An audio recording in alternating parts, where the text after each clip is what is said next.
ஆண்டவரே உங்களுடைய பிறப்பை குறித்து நாங்கள் பார்க்க ஆண்டவரே எங்களுக்கு கிருபை தந்து ஆசீர்வதித்தவரே உமக்கு ஸ்தோத்திரம் ஆண்டவரேப்பா. நன்றியோடு உம்மை ஸ்தோத்திரிக்கிற ஆண்டவரேப்பா. என் தகப்பனாக தேவனேப்பா, ஊழியக்காரம் அழைத்து என் தகப்ப நீங்க வெளிப்படுங்க ஆண்டவரேப்பா. இந்த நாளில உலகம் எங்கும் அப்பா உங்களுடைய பிறப்பை குறித்து அப்பா பாக்குறாங்கன்னு பாக்குறேன் ஐயா. எங்களை கூட அப்பா நீங்க ஆண்டவரே இந்த நாளிலப்பா அவையானவரே எங்களை நீங்க திரு சமம் அமர கிருபை தந்தவரே உமக்கு ஸ்தோத்திரம் ஆண்டவரேப்பா. அப்பா இந்த நாளில நாங்க நன்றி நிறைந்த உள்ளத்தோடு உம்மை துதிக்கிறோம் ஆண்டவரே, உம்மை துதிக்கிறோம்ப்பா. ஆவியானவரே அப்பா உங்களுடைய பிறப்பு குறித்து நாங்கள் பார்க்கப்பா பிள்ளைகளை கூட ஒரு கரத்துல நாங்கள் ஒப்பு கொடுக்கிறோம் ஐயா. என் தகப்பனாகிய தேவனேப்பா, ஆவியானவரே ஒவ்வொருத்தையும் நீங்க ஆசீர்வதிங்க ஆண்டவரேப்பா, ஆசீர்வதிங்க ஆண்டவரே. இந்த நாளில கூடப்பா உங்களுடைய கரங்களில நாங்கள் ஒப்பு கொடுத்து ஜெபிக்கிற ராஜா, நீங்க பொறுப்படுத்திக் கொள்ளுங்கப்பா, பாதுகாத்துக் கொள்ளுங்க, ஆசீர்வதிங்கப்பா. இயேசு கிறிஸ்துவின் நாமத்தை கொண்டு கேட்கிறேன் ஜீவனம் பரிசுத்தமுள்ள நல்ல பிதாவே உமக்கு ஸ்தோத்திரம். ஆமென். நன்றி நன்றி நன்றி. ஹல்லேலூயா. கர்த்தருக்கு ஸ்தோத்திரம் உண்டாவதாக. எனவே யோவான் 1வது அதிகாரம் ஸ்தோத்திரம். யோவான் 1ஆம் அதிகாரம் எடுத்துங்க. நான் வாசிக்கிறேன். ஆதியிலே வார்த்தை இருந்தது, அந்த வார்த்தை தேவனிடத்தில் இருந்தது, அந்த வார்த்தை தேவனாய் இருந்தது. அவர் ஆதியிலே தேவனோடு இருந்தார். சகலமும் அவர் மூலமாய் உண்டாயிற்று. உண்டானது ஒன்றும் அவராலே அல்லாமல் உண்டாகவில்லை. அவருக்குள் ஜீவன் இருந்தது, அந்த ஜீவன் மனுஷருக்கு ஒளியாய் இருந்தது. அந்த ஒளி இருளிலே பிரகாசிக்கிறது, இருளானது அதை பற்றி கொள்ளவில்லை. தேவனால் கர்த்தருக்கு ஸ்தோத்திரம். உலகத்தில் வந்து எந்த மனுஷனையும் 9ஆம் வசனம், உலகத்தில் வந்து எந்த மனுஷனையும் பிரகாசிப்பிக்கிற ஒளியே அந்த மெய்யான ஒளி. அவர் உலகத்தில் இருந்தார், உலகம் அவர் மூலமாய் உண்டாயிற்று, உலகமும் அவரை அறியவில்லை. அவர் தமக்கு சொந்தமானதிலே வந்தார், அவருக்கு சொந்தமானவர்களோ அவரை ஏற்றுக்கொள்ளவில்லை. அவருடைய நாமத்தின் மேல் விசுவாசம் உள்ளவர்களாய் அவரை ஏற்றுக்கொண்டவர் எத்தனை பேர்களோ அத்தனை பேர்களும் தேவனுடைய பிள்ளைகள் ஆகும்படி அவர்களுக்கு அதிகாரம் கொடுத்தார். அவர்கள் ரத்தத்தினாலாவது மாம்ச சித்தத்தினாலாவது புருஷனுடைய சித்தத்தினாலாவது பிறவாமல் தேவனாலே பிறந்தவர்கள். அந்த வார்த்தை மாமிசமாகி கிருபையினாலும் சத்தியத்தினாலும் நிறைந்தவராய் நமக்குள்ளே வாசம் பண்ணினார். அவருடைய மகிமையை கண்டோம். அது பிதாவுக்கு ஒரே பேரானுடைய மகிமைக்கு ஏற்ற மகிமையாகவே இருந்தது. 16, 17 வசனம். அவருடைய பரிபூர்ணத்தினால் நாம் எல்லாரும் கிருபையின் மேல் கிருபை பெற்றோம். எப்படி எனில் நியாயப்பிரமாணம் மோசையின் மூலமாய் கொடுக்கப்பட்டது, கிருபையும் சத்தியமும் இயேசு கிறிஸ்துவின் மூலமாய் உண்டாயின. கைகளை தட்டி கர்த்தரை ஸ்தோத்திரிப்போம். கர்த்தருக்கு ஸ்தோத்திரம். 2025வது கிறிஸ்துமஸ் தினத்தை நாம் கொண்டாடி கொண்டிருக்கிறோம். இயேசு கிறிஸ்துவின் பிறப்பை நாம கொண்டாடி கொண்டிருக்கிறோம். நாம மாத்திரமல்ல, முழு உலகமும் அல்லேலூயா நவம்பர் மாதத்திலிருந்தே கொண்டாடுகிறார்கள். நாம ரொம்ப லேட். அல்லேலூயா ஸ்தோத்திரம். எனவே இந்த உலகத்துல கொண்டாடக்கூடிய ஒரு நிகழ்வு இருக்குமானால் அது இயேசு கிறிஸ்துவின் பிறப்பு. அல்லேலூயா ஆமென். எனவே கொண்டாடக்கூடியது அப்படின்னும் போது ஆண்டவராகிய இயேசு கிறிஸ்துவின் பிறப்பு. ஆமி. அதே நேரத்துல அந்த இயேசு எனக்குள் பிறந்திருக்கிறார். என்னைக்கு நீங்க இயேசுவை ஏற்றுக்கொண்டீங்களோ அன்னைக்கு அவர் உங்களுக்குள்ள பிறந்திருக்கிறார். அல்லேலூயா. ஆமா. 1990வது ஆண்டு ஆமேன் மார்ச் கடைசி நாட்களில ஆமேன் இயேசு எனக்குள் பிறந்தார். அல்லேலூயா. 35 ஆமேன் ஆண்டுகளாகிறது. ஆமேன் இயேசு எனக்குள்ளாக பிறந்தார். அந்த மகிழ்ச்சியில வாழ்ந்து கொண்டிருக்கிறோம். அல்லேலூயா. அந்த மகிழ்ச்சியை அனுபவித்துக் கொண்டிருக்கிறேன் என்று நாம சொல்ல முடியும். கர்த்தருக்கு ஸ்தோத்திரம் உண்டாவதாக. ஆக விதமாக ஸ்தோத்திரம். கிறிஸ்துமஸ், கிறிஸ்து மாஸ், கிறிஸ்துமஸ் அப்படின்றெல்லாம் அழைக்கப்படுவதை நாம பார்க்கிறோம். எனவே அழைக்கப்படுகிற அந்த கிறிஸ்துமஸ் என்றதான அந்த வார்த்தையில ஒன்று, கிறிஸ்துமஸ் என்ற அந்த வார்த்தை கிறிஸ்து அறிவிக்கப்பட வேண்டியவர். என்னது? அதெல்லாம் சொல்லுங்க. அறிவிக்கப்பட வேண்டியவர். கிறிஸ்து அறிவிக்கப்பட வேண்டியவர். அல்லேலூயா.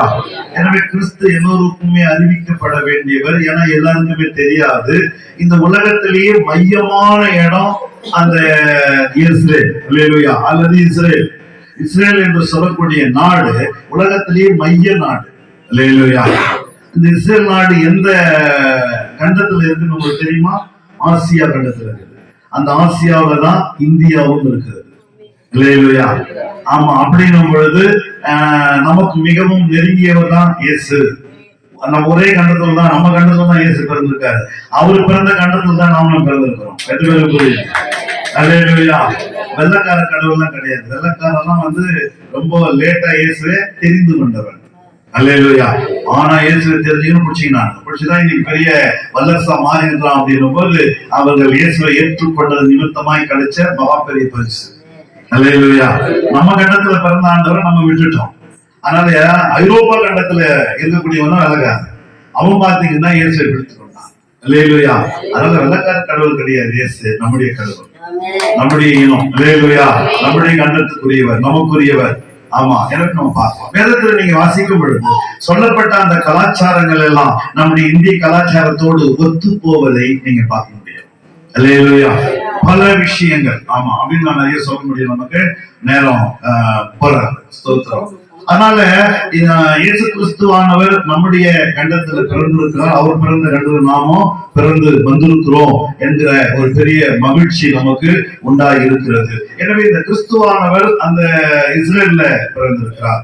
ஆனால் அகில உலகத்துக்கும் தேவையான ஒருவர். புரியுது? அகில உலகத்துக்குமே இந்த இயேசு தேவை. ஏன் தேவை அப்படின்னா, இவரால் அன்று, இயேசுவால் அன்று பாவம் மன்னிப்பு இல்லை. ஆமென்.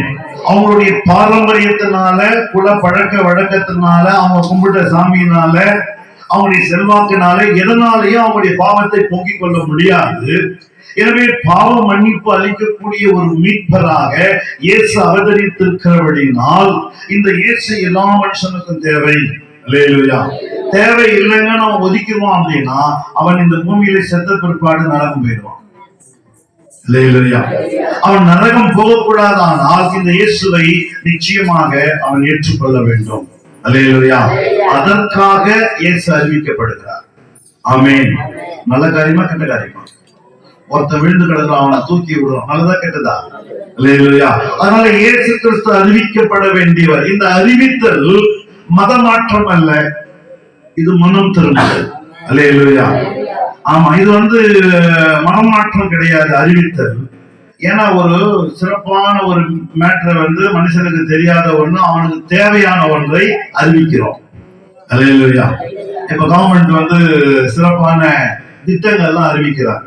அல்லேலூயா. இந்த மாதிரி ஏற்கனவே 1000 ரூபாய் பெண்களுக்கு உரிமை தொகைன்னு சொல்லி கொடுத்துட்டு இருக்கிறோம். நிறைய பேர் விட்டுட்டீங்க, அதனால விட்டு போனவர்களுக்கு மறுபடியும் கொடுக்குறோம். எவ்வளவு சந்தோஷமா இருந்தது. அல்லேலூயா. ஆமா. விட்டு போனவங்களுக்கு மறுபடியும் கவர்மெண்ட் ஒரு நல்ல ஸ்கீமை நமக்கு கொடுக்கும் போது நல்ல காரியங்களை செய்யும் பொழுது அதை ஏற்றுக்கொள்கிறோம். அல்லேலூயா. அதை போல இயேசுவும் எல்லாராலும் ஏற்றுக்கொள்ளக்கூடிய ஒருவர், எல்லாருக்கும் தேவையான ஒருவர். அல்லேலூயா. எல்லா ஜாதி மத இன மக்கள் முழு உலகத்துல எல்லாருக்கும் இந்த இயேசு கிறிஸ்துவானவர் தேவை. இந்த இயேசுவால் அல்லாமல் ரட்சிப்பு இல்லை. அல்லேலூயா. வாசிங்க அப்போஸ்தலர் 4:12. டக்குன்னு போனா நான் சீக்கிரமா உங்களுக்கு முடிக்கலாம். கர்த்தருக்கு ஸ்தோத்திரம். அப்போஸ்தலர் போயிட்டு இருக்கோம். பிளாக் ஆயிடுதுல, ஆனா பதில் ஆயிடுச்சு. Praise the Lord. இது நம்பர் போதா? Praise the Lord. வாசிக்கலாம். அவராலே அப்படிங்கும்போது இயேசுவாலே அன்றி வேறு ஒருவராலும் ரட்சிப்பு இல்லை. வாசிக்கலாம். நாம ரட்சிக்கப்படும்படி வானத்தின் கீழெங்கும் மனுஷர்களுக்குள்ளே இயேசு கிறிஸ்துவின் நாமமே அல்லாமல் வேற ஒரு திருநாமம் அல்லேலூயா கட்டளையிடப்படவில்லை. அப்ப மனுஷன் ரட்சிக்கப்படுவதற்கு வேறு ஒரு நாமம், வேறு ஒரு கடவுள், வேறு ஒரு மார்க்கம், வேறு ஒரு வழி அல்லேலூயா இல்லவே இல்லை. இயேசுவே வழியா இருக்கிறார். எனவேதான் இந்த இயேசு கிறிஸ்து உலகம் எங்கும் அறிவிக்கப்படுகிறார். ஆனால் சாத்தான் உள்ள புகுந்து வேதம் ஓதுகிறான். என்ன ஓதுகிறான்? நம்முடைய பாரம்பரியத்திலிருந்து இவங்க வழிவிலக பண்ணி, நம்முடைய குலதெய்வத்தை மறக்க பண்ணி, அந்த பாரம்பரியத்தினால குலதெய்வத்தினால உனக்கு என்ன இல்லை? ரட்சிப்பு இல்லை. அல்லேலூயா. அதை ரட்சிக்கப்பட முடியாது. ஆமென். நீ பரலோகம் போக முடியாது, உன் பாவம் கழுவப்படாது. பாவம் கழுவப்படாம பரலோகம் போக முடியாது. அல்லேலூயா. ஆமா. எனவே சாத்தான் இவ்விதமாக வேதம் போதி மக்கள் இயேசு கிறிஸ்துவை ஏற்றுக்கொள்ளப்படாதபடி தடை செய்து கொண்டிருக்கிறான். அல்லேலூயா. ஆமா, வேதத்துடைய நாட்களை எல்லாம் கவனிச்சு பார்த்தாக்கா இந்த காலகட்டத்துல இயேசு வந்திருக்கணும், இரண்டாவது வருகையா. அல்லேலூயா. ஏன் இது வராம தாமதமாகிறது அப்படின்னு நாம ஆராய்ந்து பார்க்கும் பொழுது இன்னும் உலகத்துல இயேசுவை எல்லோரும் ஏற்றுக்கொள்ளவில்லை. வேதம் சொல்லுகிறது ராஜ்யத்தின் சுவிசேஷம் பூலோகம் எங்கும் போகணுமா, அப்பொழுது முடிவு வரும். அல்லேலூயா. அப்ப பூலோகம் எங்கும் இன்னும் இந்த சுவிசேஷம், இந்த நற்செய்தி இயேசுவை கொண்டு செல்லவில்லை, போகவில்லை என்பதாக நாம் இங்கே பார்க்க முடியும். அல்லேலூயா. கர்த்தருக்கு ஸ்தோத்திரம். ஆக இவ்விதமாகத்தான் இயேசு எல்லோருக்கும் தேவை, எல்லாராலும் ஏற்றுக்கொள்ளப்பட வேண்டியவர், ஏற்றுக்கொள்ளக்கூடியவர் என்பதாக நாம் இங்கே பார்க்கிறோம். எனவே இயேசு கிறிஸ்து, அப்ப அந்த கிறிஸ்துமஸ் இருக்கிற வார்த்தை நான் சொன்னேன், இயேசு அறிவிக்கப்பட வேண்டியவர். அல்லேலூயா அப்படின்னு சொல்லிட்டு இந்த அறிவிக்கப்பட வேண்டியவங்க இடத்துல பாத்தீங்கன்னா அங்க இயேசு கிறிஸ்து முதல்ல போய் சந்திச்சது யாரு? மீட்பர்கள். அப்ப இந்த மீட்பர்கள் போய் சந்தித்து அடுத்தபடியா அவங்க செஞ்ச விஷயம் என்னன்னா, அதை கொண்டு போய் அவங்களுக்கு தெரிஞ்ச எல்லாருக்கும் சொன்னாங்க. அல்லேலூயா. மயல்ல மந்தை மேய்த்து கொண்டிருந்த அந்த மந்தை மேய்ப்பர்களுக்கு தேவ தூதன் தரிசனமாகி இயேசு பிறந்த செய்தியை முதலாவது சொன்னாரு. இவங்க கீழ்ப்படிந்து போய் அதை பார்த்து இரண்டாவதாக இவர்கள் பூமியில அவங்களுக்கு தெரிஞ்ச அவங்க ஊர் மக்களுக்கு அவர்கள் போய் அதை அறிவித்தார்கள் என்று பார்க்க முடியும். அல்லேலூயா. அப்ப இயேசு கிறிஸ்து அறிவிக்கப்பட வேண்டியவர். அப்ப இந்த கிறிஸ்துமஸ் தினமானது இந்த நாளிலே நீங்கள் யாராவது ஒரு ஆளுக்காகிலும் இயேசு சொல்லணும். அல்லேலூயா. இயேசுவை நீங்கள் அறிவிக்கிறோம், உங்களுக்காக தான் பிறந்திருக்காரு. அல்லேலூயா. உங்களை மோட்சத்துல சேர்க்கும்படி மோட்ச ராஜாவாகிய இயேசு பூமிக்கு வந்திருக்காரு. அல்லேலூயா. ஆமா, இந்த ரட்சகரை உங்க உள்ளத்துல நீங்கள் ஏற்றுக்கொள்ள வேண்டும். படத்துல இல்ல, சிலையில இல்ல, சிலுவையில இல்ல. அல்லேலூயா. அதெல்லாம் இயேசு இல்லவே இல்லை. ஆமென். அவர் உயிரோடு கூட இருக்கிறார். நீ அவரை மனமாற ஏற்றுக்கொள்ளும் பொழுது உனக்குள் வருகிறார். அதை நீ அனுபவிக்க முடியும், மற்றவங்களுக்கு காமிக்க முடியாது. அல்லேலூயா. ஆனா மற்றவங்களுக்கு சொல்ல முடியும். எதுவும் புரியுது? என் மேல காத்து படுது, அதை நான் அனுபவிக்க முடியும், மற்றவங்க பார்க்க முடியாது. அதுதான் இயேசு. அல்லேலூயா. எனவே அனுபவபூர்வமாய் என்னோடு கூட இருக்கிறவர். ஆமென். ஆமா, அனுபவிக்கிற ஒரு காரியம். எனவே இயேசு அறிவிக்கப்படுகிறவர். இரண்டாவது இந்த கிறிஸ்துமஸ் என்கிற வார்த்தை கிறிஸ்து பிளஸ் மாஸ். மாஸ் என்பது ஆராதனை. அல்லேலூயா. ஆமா, உச்சகட்டமான ஒரு ஆராதனை, ஆவிக்குரிய ஒரு ஆராதனை. நிறைய ஆராதனை உலகத்தில் இருக்குது. அல்லேலூயா. அதனால விக்கிரக வழிபாடு ஆராதனை இல்லை. அல்லேலூயா. ஆமா, எனவே வேதம் சொல்லுகிறது நீங்கள் ஆவியோடும் கருத்தோடும் தேவனை தொழுது கொள்ளணும். அல்லேலூயா. இந்த விஷயத்தை இயேசுவே சொல்லி கொடுக்கிறார். அதை எப்படி இருக்கு பாருங்க. யோவான் 4ஆம் அதிகாரம் 24, 25 சட்டநாள் என்பவர் பிரைஸ் தி லார்ட். யோவான் 4ஆம் அதிகாரம் 24, 25 வசனம். தேவன் ஆவியாய் இருக்கிறார். ஆண்டவர் சொல்லி கொடுக்கிறார் இந்த மேட்டரை. தேவன் ஆவியாய் இருக்கிறார்.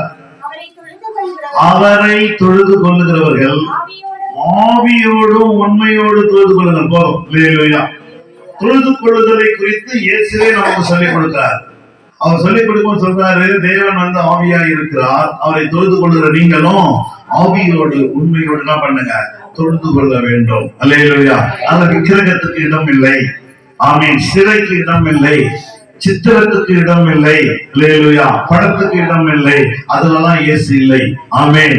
ஆமா, இயேசு கிறிஸ்து உயிரோடு கூட இருக்கிறார். நாம கூடி ஆராதிக்கும் போது நம்ம மத்தியில அவர் பிரசன்னராய் இருக்கிறார். அல்லேலூயா.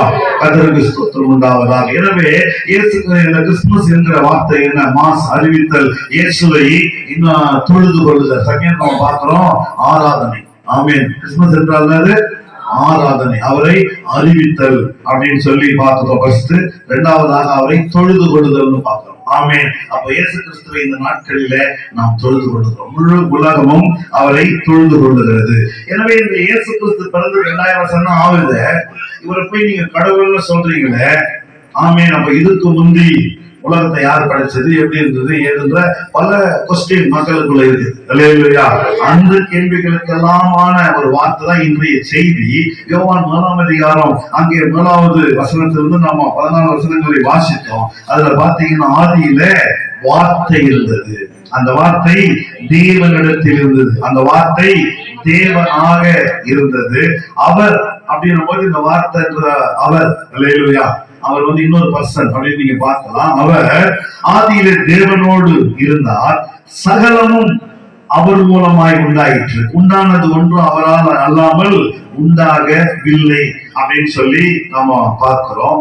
நீங்க 14க்கு வந்துட்டீங்கன்னா அந்த வார்த்தை மாமிசமாகி கிருபையினாலும் சத்தியத்தினாலும் நிரந்தரமாய் நமக்குள்ளே வாசம் பண்ணினார், அவருடைய மகிமையை கண்டோம். அது பிதாவுக்கு ஒரே பேரானவருடைய மகிமைக்கு ஏற்ற மகிமையாகவே இருந்தது, இயேசு கிறிஸ்து. இல்லையா? இந்த வார்த்தை மாமிசமாகி அல்லது சரீரத்திலே உடலிலே இந்த வார்த்தை வந்தது. எப்போ நம்ம இந்த லூக்கா வாசிச்சோம் இல்லையா? ஆமென். அங்க தேவதூதன் போய் மரியாளுக்கு வாழ்த்துதல் சொல்லி, இதோ நான் ஆண்டவருக்கு அடிமை என்று மரியாள் தன்னை அர்ப்பணிக்கும் பொழுது இந்த வார்த்தை மரியாளின் கருவுக்குள்ளாக சென்று மாமிசமாகி வளர்ந்து, எனவே பிரசவ கால கட்டத்துல குழந்தையாக அவதரித்தது என்று நாம் பார்க்கிறோம். கைவதட்டி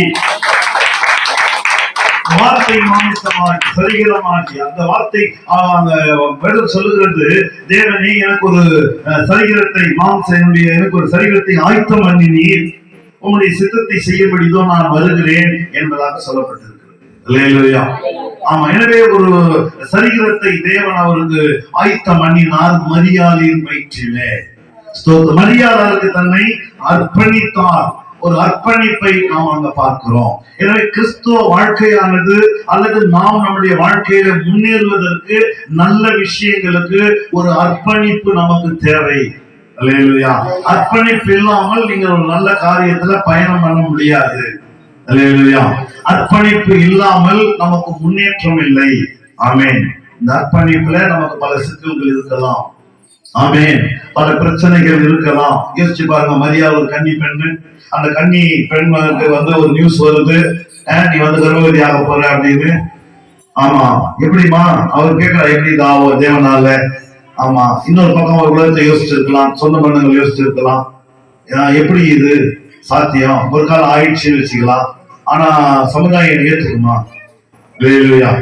ஆமா, சும்மாவே டெய்லி வெளியில போயிட்டு நைட்ல பொறுமையா வரும்போது ஏதாவது ஒரு கதை கட்டிடுவாங்க.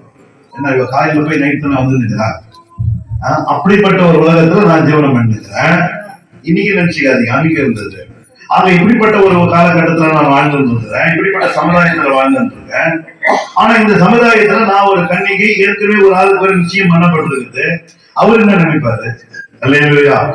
ஆமா, இந்த யோசனைகள்லாம் இருந்திருக்கும். ஆனால் ஒரு பெரிய விஷயம் என்ன அப்படின்னா, ஆமா, உன்னிடத்தில் பிறக்கும் பரிசுத்தம் உள்ளது தேவனுடைய குமாரன் என தேவகுமாரனை பெற்றெடுக்கிறோம். இது ஒரு பெரிய பாக்கியம்.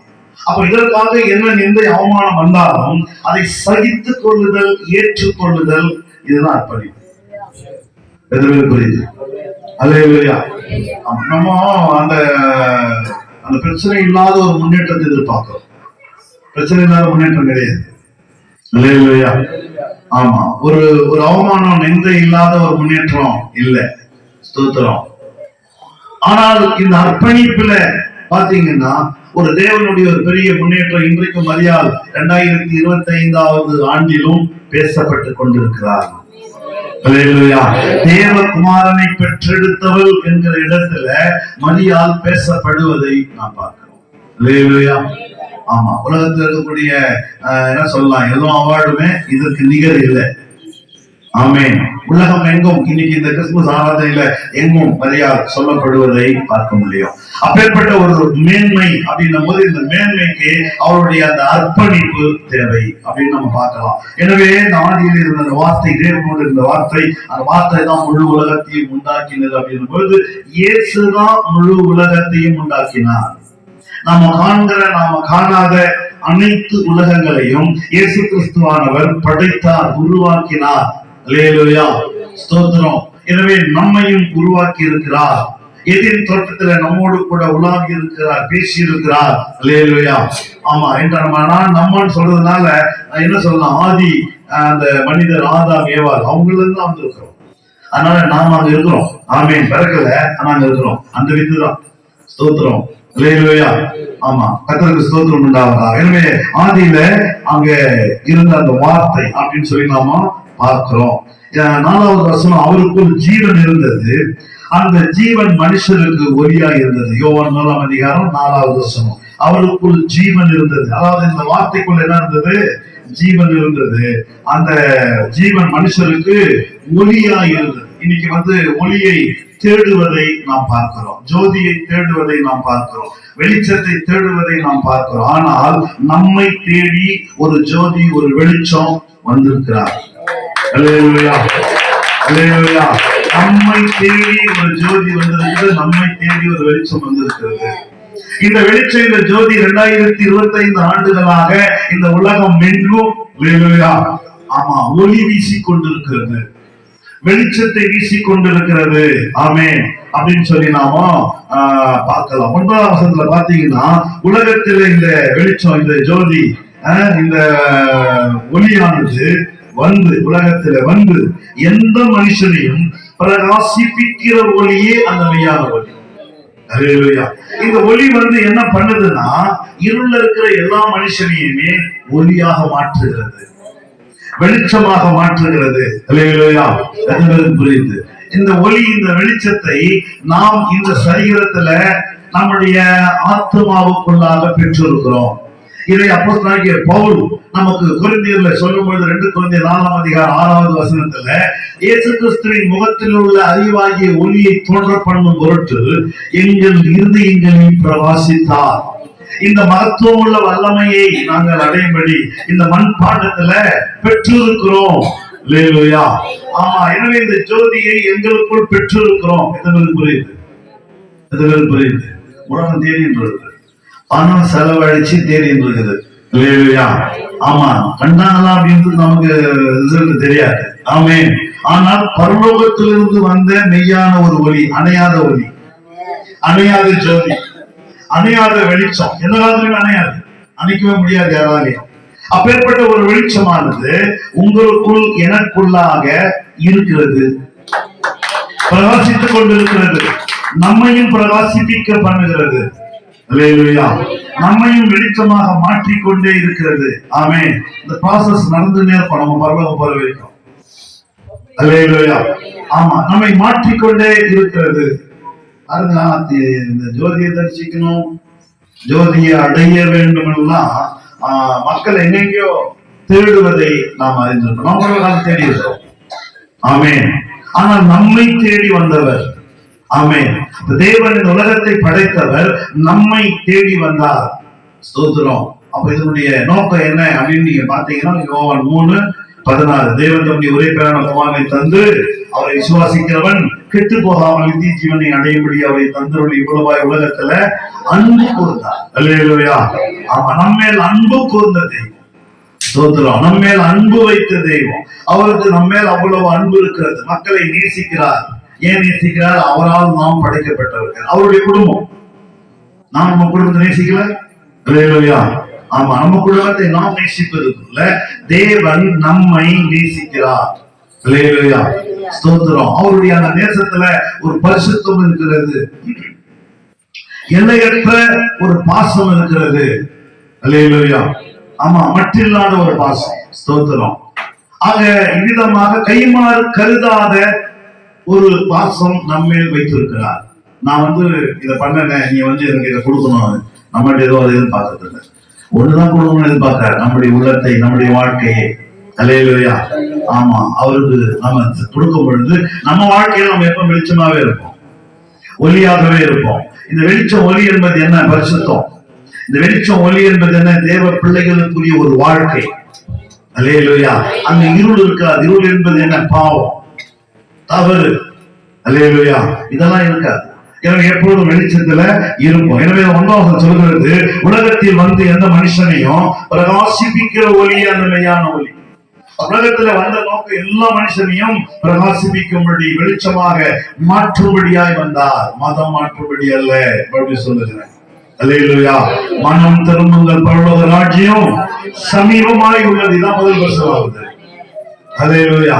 நீங்கள் மனம் திரும்புங்கள் என்று ஒரு மனம் திரும்புதலை எதிர்பார்க்கிறாரே தவிர, ஆமே நான் கூட ஒரு கிறிஸ்துவங்க, என் பேர் டேவிட், என் பேர் இயேசு, என் பேர் சிலுவை, அல்லேலூயா, இந்த பேர் கிறிஸ்துவ எதிர்பார்க்கல. ஆமே. பேர் வைத்துக் கொள்ளுதலை அவர் எதிர்பார்க்கல. ஆமே. எதிர்பார்த்தல் என்ன? ஒரு உண்மையான கிறிஸ்துவர்களாக நாம் வாழும்படி, நம்முடைய உள்ளத்துல பிறக்கும்படியாக, நம்மை வெளிச்சமாய் மாற்றும்படி, நம்மை பரிசுத்தமாய் மாற்றும்படி, அநேகருக்கு ஆசீர்வாதமாய் வைக்கும்படி, ஒரு நல்ல முன்னேற்றத்தை அடையும்படியாக ஆமென் ஆண்டவர் இயேசு கிறிஸ்து எந்த மனுஷனையும் பிரகாசிப்பிக்கிறார். அல்லேலூயா. ஆமென். ஒரு ப்ராசஸ் நமக்குள்ள நடந்து கொண்டே இருக்கிறது. இந்த ப்ராசஸ் நம்ம எந்த அளவுக்கு நம்மளை அர்ப்பணிக்கிறோமோ அந்த அளவுக்கு நமக்குள்ள இந்த முன்னேற்றமானது வேகமாய் நடக்கும். இந்த பேருக்கு புரியுது? அல்லேலூயா. உணர மாட்டாங்க. ஆமா, நான் சர்ச்சில் இருக்கிறேங்க. இல்ல, நீங்கள் அதை எந்த அளவுக்கு உணர்கிறீர்களோ, ஆமென், எந்த அளவுக்கு அதை நீங்கள் அனுபவிக்கிறீர்களோ அந்த அளவுக்கு உங்களுக்குள்ள மாற்றங்கள், ஆசீர்வாதங்கள் அதிகமாக நடக்கும் என்று நாம பார்க்க முடியும். கர்த்தருக்கு ஸ்தோத்திரம். எனவே 12:13 சொல்லுது, அவருடைய நாமத்தின் விசுவாசம் உள்ளவர்களாய் அவரை ஏற்றுக்கொண்டவர்கள் எத்தனை பேர்களோ அத்தனை பேர்களும் தேவனுடைய பிள்ளைகள் ஆக்கும்படி அவர்களுக்கு அதிகாரம் கொடுத்தார். இயேசு கிறிஸ்துவானவர் உலகத்துல பிறந்த நோக்கம் என்ன? நம்ம எல்லாம் தேவ பிள்ளைகளாய் மாற்றும்படி. முதல்ல இயேசு யாரு? அவர் தேவனுடைய பிள்ளை, தேவனுடைய குமாரன் என்னப்படும் என்ற வார்த்தை மரியாதைக்கு அறிவித்ததை நாம் பார்க்கிறோம். ஆக இந்த இயேசு கிறிஸ்துவை ஆராதிக்கிற அத்தனை பேரும் தேவனுடைய பிள்ளைகளாக ஏற்றுக்கொள்ளப்படுகிறார்கள், மாற்றப்படுகிறார்கள். நம்ம மேல ஒரு குற்றச்சாட்டு இருக்குது, நீங்க எல்லாரையும் மாத்திருக்கீங்க. அது உண்மை. என்னவாய் மாற்றுகிறோம்? அசுத்தமான பிள்ளைகளை தேவ பிள்ளைகளாய் மாற்றுகிறோம். பாவத்தில் உள்ள பிள்ளைகளை பரிசுத்தமுள்ள பிள்ளைகளாய் மாற்றுகிறோம். மனிதர்களை தேவர்களாக மாற்றப்படுகிறார்கள். சோ இந்த குற்றச்சாட்டுகளை நீங்க மாத்துகிறீர்கள், உண்மை. ஆனா மதம் மாத்தல. கிறிஸ்துவம் மதம் அல்ல, கிறிஸ்துவ ஒரு மார்க்கம். உண்மையான தெய்வத்தை அறிந்து கொள்ளுதல், அவரோடு கூட வாழுதல். அவருடைய நாமத்தின் மேல் விசுவாசம் உள்ளவர்களாக இயேசுவை நம்பி ஏற்றுக்கொள்வது எத்தனை பேர்களோ அத்தனை பேர்களும், எத்தனை பேர்களோ என்ற வார்த்தை ஒரு குறிப்பிட்ட தொகைக்கு தான் இங்க இடம் கிடையாது. எவ்வளவு பேர் வேணா இயேசு ஏற்றுக்கலாம். எந்த ஜாதி, எந்த மதம், எந்த பாஷை, எந்த நாடு, எதுவுமே வித்தியாசம் இல்லாம யார் வேணா ஏற்றுக்கொள்ளலாம். எனவே கிறிஸ்தவத்துல இன்னைக்கு உலகத்துல யாரெல்லாம் உயர்குலம் சொல்றாங்களோ அந்த உயர்குலத்தோடு இருந்து யாரெல்லாம் ரொம்ப தாழ்வுன்னு சொல்றாங்களோ அவங்க வரைக்கும் இயேசுவால ஏற்றுக்கொள்ளப்பட்டவர்கள்.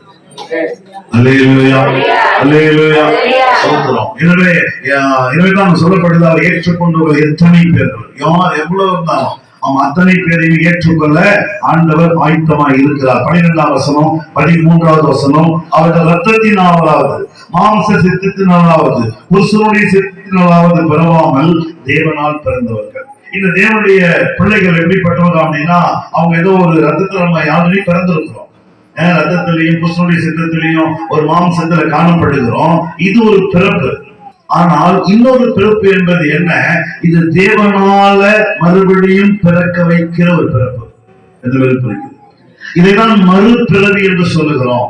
அல்லேலூயா. சில பேர் நினைச்சுக்கிறாங்க காக்காவா பிறந்துருவோம்,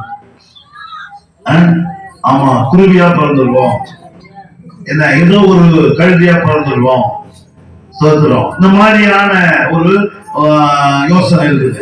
ஆமா, அது இல்லை. ஆனா வசனம் சொல்லுகிறது மறுபிறப்பு என்பது இயேசுவை நீங்கள் ஏற்றுக்கொள்ளும் பொழுது. நான் நினைக்கிறேன் இயேசு ஏற்றுக்கொள்ளாம ஒரு கால் யாராவது சேர்த்து அவங்க காக்காவாயிடுவாங்களோ தெரியல. ஏன்னா அப்படி நம்பலாம் இல்லையா? குருவி ஆயிடுவாங்களோ, வேற ஏதோ ஒரு பிறவி, ஆமா அப்படின்ற ஒரு அநேக பிறவி எடுப்பாங்கிற ஒரு நம்பிக்கை இருக்கு. அல்லேலூயா. ஒரு கால் இயேசுவை ஏற்றுக்கொள்ளார்கள், அப்படி ஒரு கால் ஆகலாம். ஆனால் நான் இயேசுவை ஏற்றுக்கணும்னு சொல்றேங்க. அல்லேலூயா. இயேசுவை ஏற்றுக்கொண்டவர்கள் மறுபிறவியை இந்த ஜென்மத்துல இந்த வாழ்க்கையிலேயே அடைந்து விடுகிறார்கள். பரலோகம் ஸ்ட்ரெயிட்டா பரலோகம் போயிடும், தேவனுடைய வழிக்கு போயிடும். ஏன்னா பாரடைஸ் இளைப்பாறுதல் ஸ்தலத்துக்கு போயிடுறோம். அல்லேலூயா. நான் இந்த இடத்துல நினைவு கூறுகிறேன் நம்முடைய அருமையான சகோதரர் திருமால் யூதாவை, நம்ம கலா வீட்டுக்காரர். ஆமென். ஆமா, அவருடைய மரணத்துல அவர் நல்லா ஒரு ஆயத்தப்பட்டு மரணம் அடைந்தார். நித்திரைன்னு சொல்லணும், அதை நித்திரை அடைந்தார். எனவே அவர் ஸ்ட்ரெயிட்டா அந்த ஆன்மா இளைப்பாறுதல் ஸ்தலத்துக்கு 3ஆம் வானத்துல எடுத்துக் கொள்ளப்பட்டு இளைப்பாரி கொண்டிருக்கிறார். அல்லேலூயா. ஆமா, ஏன்னா கிறிஸ்துடைய அந்த வருகையில பிரிக்கப்பட்ட சரீரம் மண்ணா இருக்கும், ஆனால் அது மறுபடியும் சரீரமாக மாற்றப்பட்டு பாரடைஸ்ல இருக்கக்கூடிய அந்த மனுஷன் மறுபடியும் சரீரத்துல காணப்பட்டு இயேசுவை கண்டவுடனே மருவமாக்கப்பட்டு, இந்த மருவம் என்பது பரலோகத்துக்குரிய மேனியாக உடம்பா மாறி பரலோகத்துக்கு எடுத்துக் கொள்ளப்படுகிறார். இதுக்கு பேர் எடுத்துக் கொள்ளப்படுதல். அல்லேலூயா. ஆமா, ஒரு கிறிஸ்துவ வாழ்க்கையில இவ்வளவு ப்ராசஸ் வச்சிருக்காரு தேவன், இவ்வளவு ஆசீர்வாதங்களை வைத்திருக்கிறார். அல்லேலூயா. அதனால கிறிஸ்துவ வாழ்க்கை பாக்கியம் உள்ளது. கிறிஸ்தவர்கள் பாக்கியவான்கள், கிறிஸ்துவை ஏற்றுக்கொள்ளுகிறவர்கள் பாக்கியவான்கள். கைகளை தட்டி அல்லேலூயா. வேற எங்கேயும் இந்த ப்ராசஸ் நடக்காது, வேற எங்கேயும் இதெல்லாம் கிடைக்காது. அல்லேலூயா. ஆமா, இதெல்லாம் பார்த்து இலவசமா, இதெல்லாம் கோடி கோடி கோடி என்ன மில்லியன் கொடுத்தாலும் எவனாலையும் செஞ்சுக்க முடியாது. அல்லேலூயா. ஆமா, இன்னைக்கு பெரிய என்ன சொல்லலாம், மில்லியன் கணக்கான கோடி சொல்லலாம் இருக்கலாம். ஆமா, அவங்க அந்த பணத்தை வச்சு அவங்க செய்ய முடியாது. இது இலவசமாய். அந்த வார்த்தை நம்ம பார்த்தோம் 16-17 வசனத்துல யோவான் 1ஆம் அதிகாரத்துல அவருடைய பரிபூர்ணத்தினால், யார் பரிபூர்ணம்? இயேசுடைய பரிபூர்ணத்தினால் நாம் எல்லாரும் கிருபையின் மேல் கிருபை பெற்றோம். ஆமென். ஆமா, இந்த கிருபையினால இந்த காரியங்கள்லாம் நமக்கு தேவன் இலவசமா கொடுத்திருக்காரு. அல்லேலூயா. ஆமா, கிருபையினால ரட்சிக்கப்பட்டிருக்கிறோம், கிருபையினால நீதிமானாக்கப்பட்டிருக்கிறோம், கிருபையினால தேவ பிள்ளைகளாக்கப்பட்டிருக்கிறோம், கிருபையினால அவரோடு கூட வாழ்ந்து நம்முடைய கிரியை, நம்முடைய செலவு, நம்முடைய முயற்சி இதனால் ஆன விஷயம் இல்லை. இது முழுக்க முழுக்க தேவனுடைய கிருபை. கிருபைங்கிற வார்த்தைக்கு இன்னொரு விஷயம் என்னன்னு பாத்தீங்கன்னா, தேவனால் கொடுக்கப்படுகிற ஒரு பரிசு. அது ஈவு அப்படின்னு பைபிள் சொல்லுது. ஆமா, தேவனால் கொடுக்கப்படுகிறது ஈவு. ஆமா, அந்த ஈவு தான் கிருபை. அந்த கிருபையினாலதான் இவ்வளவு பெரிய மீட்பு. இந்த கிருபையினாலதான் தேவன் தம்முடைய குமாரனை உலகத்தில் அனுப்பினார், நமக்கு பதில் கொடுக்கப்பட்ட பரிசு. அல்லேலூயா. இயேசுவையே நமக்கு இந்த உலகத்துக்கு பரிசாக தேவனானவர் தந்தார் என்று நாம பார்க்கிறோம். கர்த்தருக்கு ஸ்தோத்திரம். ஆக இவ்விதமாக இந்த மறுபிறப்பு என்பது தேவனால இந்த பூமியில அவர் ஏற்றுக்கொண்டவர்கள் மறுபிறவி அடைந்திருக்கிறார்கள். எத்தனை பேர் இயேசு ஏற்றுக்கொண்ட? எத்தனை பேருடைய உள்ளத்தில் இயேசு பிறந்திருக்கிறார்? ஆமா, நாம் அத்தனை பேரும் மறுபடியும் பிறந்தவர்கள்.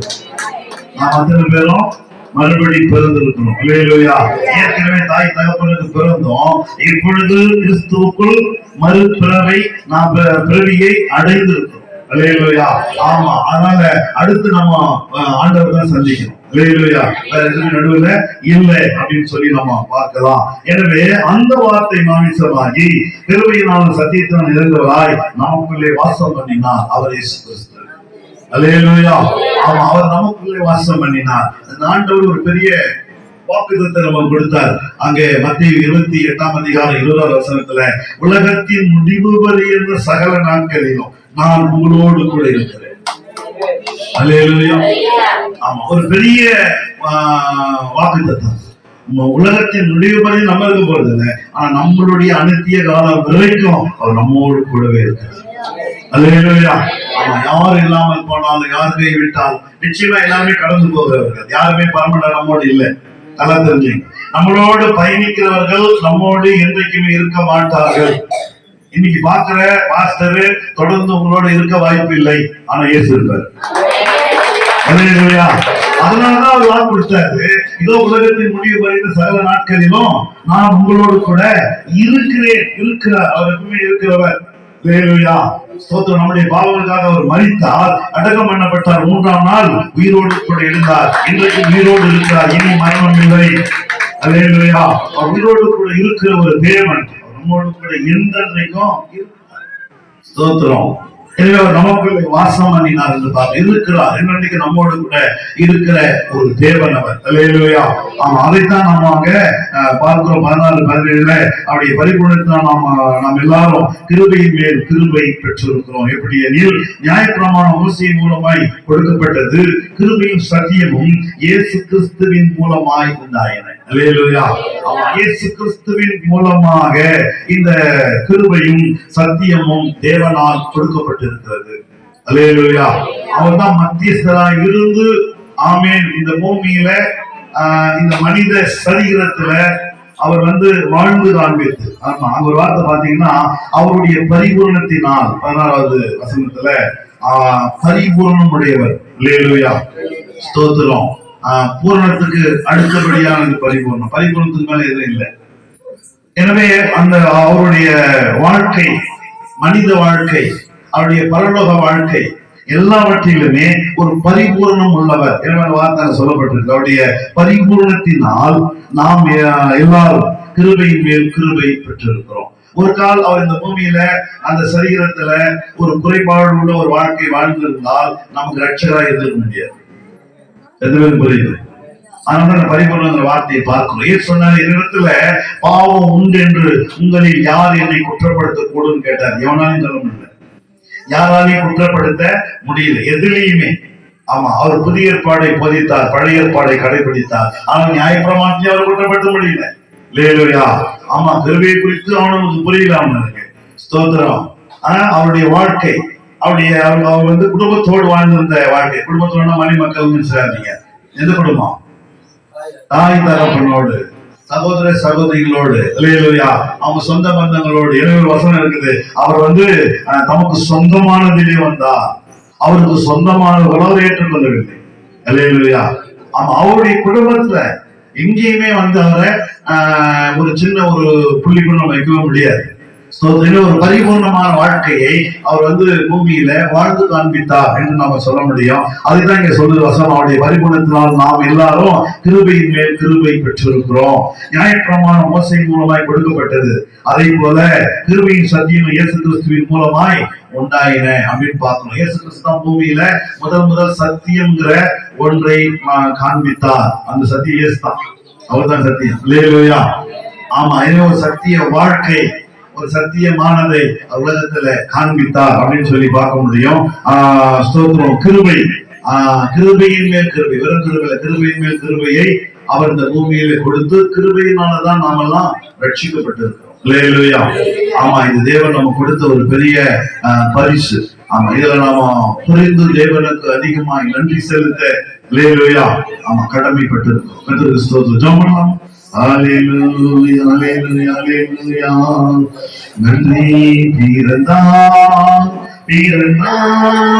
வாழவர் சுவிநாடிட சுவிநாடிட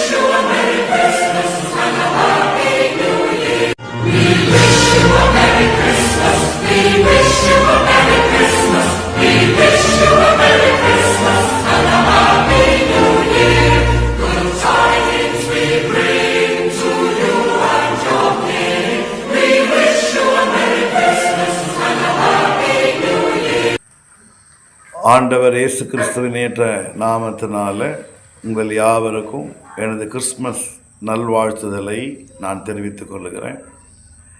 இயேசு கிறிஸ்துவுடைய வெளிச்சம் உங்களுடைய வாழ்க்கையில், உங்களுடைய குடும்பத்தில் வீசும்படியாக, பிரகாசிக்கும்படியாக நான் செபிக்கிறேன். எனவே இயேசு கிறிஸ்துவானவர் உலகத்தில் வெளிச்சமாக அவர் அவதரித்தார். எனவே உலகத்தில் காணப்படுகிற எல்லா விதமான பாவ இருள்கள், அந்தகார இருள்கள், எல்லா விதமான மனிதனுக்கு விரோதமாக இருக்கக்கூடிய இருள்களை விலக்கி மனிதனை மீட்டு கொள்ளக்கூடிய ஒரு வெளிச்சமான மீட்பர் தான் இயேசு கிறிஸ்துவானவர். எனவே வசனம் சொல்லுகிறது பரிசுத்த வேதாகமத்தில் யோவான் 1வது அதிகாரம் 9வது வசனம், உலகத்தில் வந்து எந்த மனுஷனையும் பிரகாசிப்பிக்கிற ஒளியே அந்த மெய்யான ஒளி என்று. எனவே இயேசு கிறிஸ்து மெய்யான ஒளியாய் எந்த மனுஷனையும் அவரை போலவே வெளிச்சமாக மாற்றுகிறவர். எனவே இந்த 2025ஆம் ஆண்டில் அவருடைய பிறந்த நாளை கொண்டாடுகிறோம். அவருடைய பிறந்த நாளை கொண்டாடுகிற இந்த நாட்களில் அவர் உங்களையும் வெளிச்சமாக மாற்றுவாராக, ஆசீர்வதிப்பாராக. ஆமேன், ஆமேன்.